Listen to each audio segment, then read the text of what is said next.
Okay guys, there is good news and bad news. Let's start with the bad news. 99% of artists will not make more than €1 in the first year of their art career. 99% of artists will not make more than €1 in sales in the first year of their art practice. Let that sink in for a moment. This is huge. The good news is that it is possible.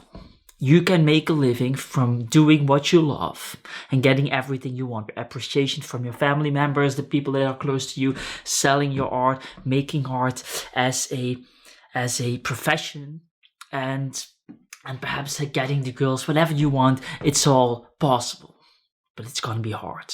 And so in this video, we will explain you how to start an art business. So the first thing that's gonna be very important is you understanding your priorities and you understanding what will happen when you do particular business actions.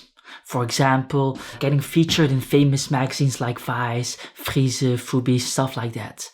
What will happen? Will you actually generate a lot of sales from that? Or is that not what's going to happen at all? You know, like the magazine features, for example, that you now see in screenshots like that I had. I can guarantee you that's not a sales transactional thing that is going on there. A lot of artists don't know this. A lot of artists think like if I get featured in Frieze or in Vice or any of these things, I will sell art because of that. Of course, that's not true. What will happen if you get social media posts that go viral, millions of views, like the post here? This one is posted just a couple of days ago, I think, or a week or 2 weeks, whatever. The other one a little bit longer. Like, what will happen? Will you generate sales through those posts? Perhaps one, but in general, that's not really going to drive a lot of sales. Depending on your price point. Of course, if you sell art for €20, sure, you're going to probably sell through that. But if you sell for higher price points, like that's going to help you doing some other stuff that indirectly is going to result in sales, but directly this will not sell your art.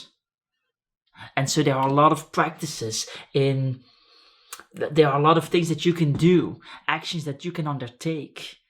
Most of them will not generate sales. And this is something that you want as an artist. This is your priority. One of your priorities is to sell art.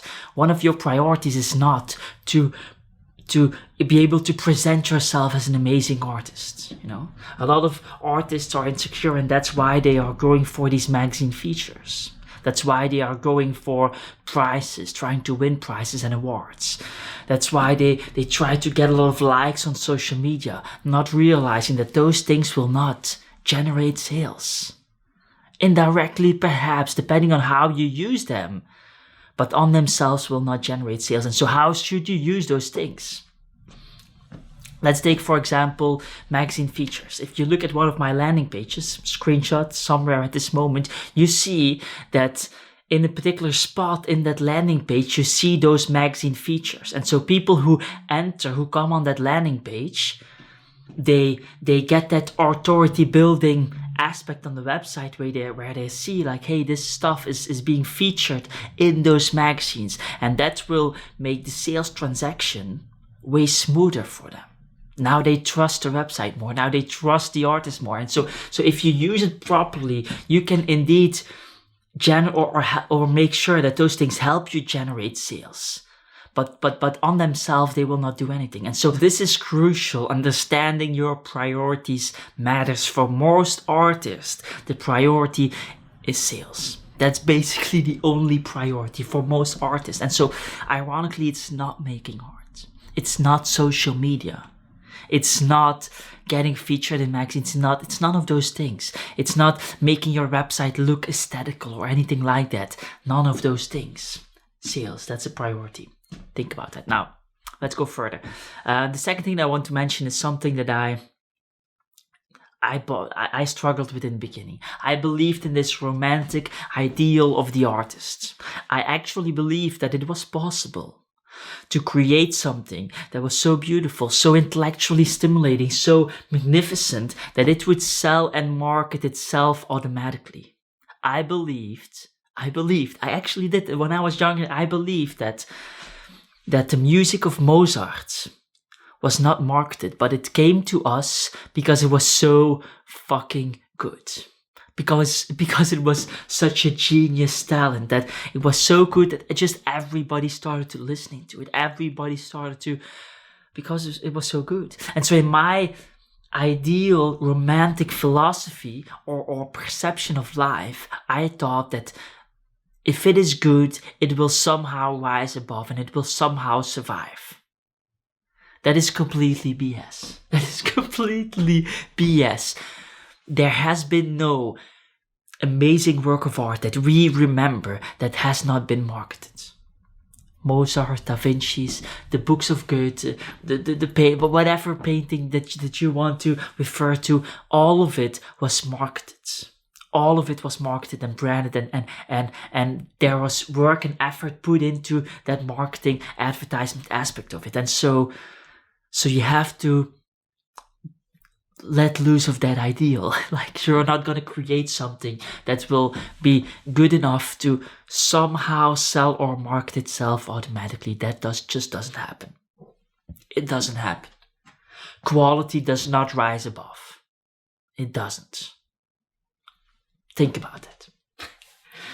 This sounds perhaps a little bit negative, but it isn't. Like, the moment you understand this, the moment you can come in peace with this, that's the moment that you start to execute heavily on your art career. That's the moment that you start posting on social media every single day. That's the moment that you start connecting with people and actually performing your art business in an active way instead of a passive way. It's not negative. It sounds negative, but it isn't. It's really positive.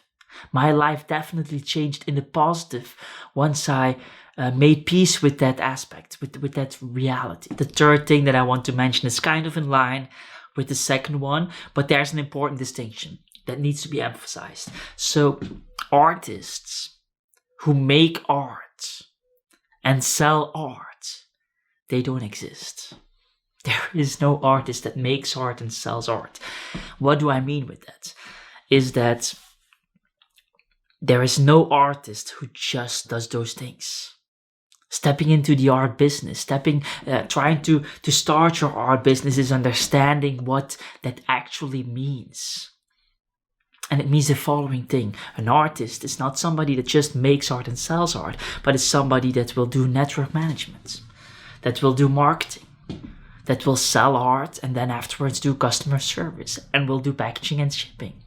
And will, on top of that, do some marketing and some social media stuff. And then we'll also make art if I didn't already said that. And then there will be some video editing. For example, now on YouTube, I'm doing this video editing all by myself, of course. Then there will be some Photoshop editing. Then there will be so many things that you will be doing that all together create your practice. And so you have to understand this.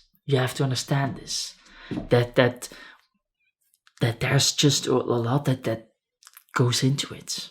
And so if you have to learn all of those aspects, you have no experience with anything of any of those aspects, it's going to be very hard. In that scenario, I would probably recommend you, or recommend my older self who didn't know anything about all these things, to search for a place where you can get paid to learn those things. Search for a job where you can get paid to learn some of those aspects, because doing them all in the beginning is going to be really hard. And so that's what I want to share with you guys. I don't want to make it more complex. These three things are, like, a lot of times we see a lot of videos and they're not practical. And you cannot really execute on them, and there's a lot of stuff that comes in. This is simple. This video is simple. Know your priorities, which is for the majority of artists that are listening, sales. And then if you don't do the sales aspect, everything else that I will talk about, that I've talked about in this video or in my other videos, will not be part of your art career, because you will not have an art career. And so this is the most important one. And then once you get that down, then you can go towards all these other aspects of it. So I would recommend watching this video, how to sell art on Instagram. That's gonna really explain you the priority, probably the most important aspect. Sadly, ironically, and just the way it is, it's sales. And so that's that. If you like this video, please give it a like. If you disliked it, give it 2 dislikes just to make sure. And if you're an artist or an art collector or anything that has to do with your art business, consider subscribing. Otherwise, we will probably never see each other again, I guess. Ciao, ciao.